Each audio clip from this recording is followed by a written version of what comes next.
நொறுங்குண்ட இருதயத்தில் இருந்து வருகிற ஜெபங்களுக்கு பயங்கர பலன் உண்டு.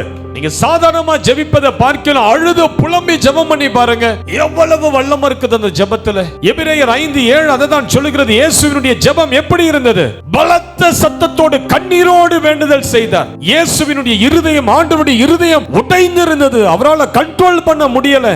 உடைந்திருக்கிற ஒரு மனுஷன் கண்ட்ரோல் பண்ணவே முடியாது. அவன் வெடித்து செதறுவான். நீங்களும் தேவனும் என்கிற ஒரு உணர்வு உங்களுக்கு ஏற்படும் போது, நீங்க சுற்றிலும் யார் இருக்கிறாங்க, யார் என்ன பார்க்கறாங்க, கேமரா இருக்குது, அதெல்லாம் நீங்க பார்க்கவே முடியாது. கண்ணீர் சிந்த ஆரம்பிக்கும். உங்கள் இருதயம் உடைய ஆரம்பிக்கும் போது உங்களால மௌனமா ஜெபிக்க முடியாது.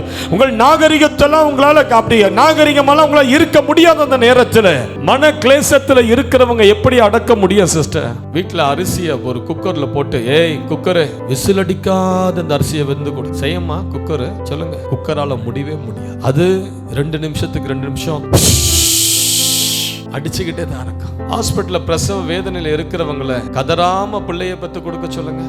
முடியுமா? தாய்மார்கள் அப்படி செஞ்சிருக்கீங்களா? அழாத சிரிச்சுக்கிட்டே பிள்ளை பெற்றிருக்கீங்களா? பிரசவ வேதனை வரும்போது ஒரு அழுக வருது, ஒரு புலம்பல் வருது, உங்களால கண்ட்ரோல் பண்ண முடியல, புலம்பி அழ ஆரம்பிக்கிறீங்க, அம்மானு கத்துறீங்க. அந்த இடத்துல நாகரிகமா பாக்குறீங்க. ஐயோ நான் இன்ஜினியர் பிரதர், நான் 3 டிகிரி பிரதர், இங்க உட்காந்து அம்மா ஐயோன்னு எப்படி கத்த முடியும்? சிரிச்சுக்கிட்டே நான் பிரசவத்தை பிள்ளைய பெற்று எடுப்பேன். எங்க பெத்து காட்டுங்க பார்க்கலாம், இந்த பூமியில ஒருத்தரை காட்டுங்க. அப்படி லேபர் வார்டுக்குள்ள போனா நாகரிகம், அது படிப்பு எல்லாம் குப்பையாயி கதற ஆரம்பிக்கிறாங்க. ஐயோ அம்மா கதற ஆரம்பிக்கிறாங்க. இயேசுவே, இருதயம் நொறுங்குண்ட மனிதன் அப்படிதான், இருதய பாரம் நிறைந்த மனிதன் அப்படிதான். அடக்க முடியாது அவனால. தேவன் மேல அன்போடு இருக்கிற மனுஷனால அடக்கி ஜெபிக்க முடியாது. தேவனுடைய பிரசன்னத்துல இருக்கிற ஒரு மனிதனால அடக்கி ஜெபிக்க முடியாது. அவனால சும்மா கண்ட்ரோல் பண்ணி அப்படி உட்கார்ந்து ஜெபிக்க முடியாது. அவனை அறியாமல் கண்ணீர் சிந்த ஆரம்பிக்கிறான். அவனை அறியாம தலைகளை அசைக்க ஆரம்பிக்கிறான்.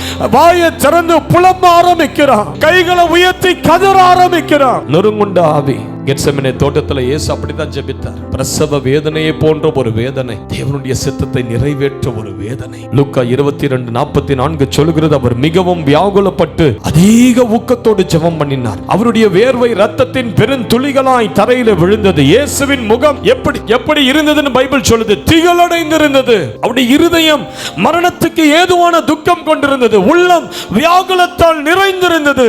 அவருடைய வேர்வையெல்லாம் ரத்தமாய் கீழே கொட்டி கொண்டிருந்தது. ஆண்டவர்கிட்ட நொறுங்குண்ட இருதயத்துக்காக ஜெபிங்க. எனக்கு அழுது புலம்புகிற ஜெபாவியை கொடுங்க ஆண்டவரே.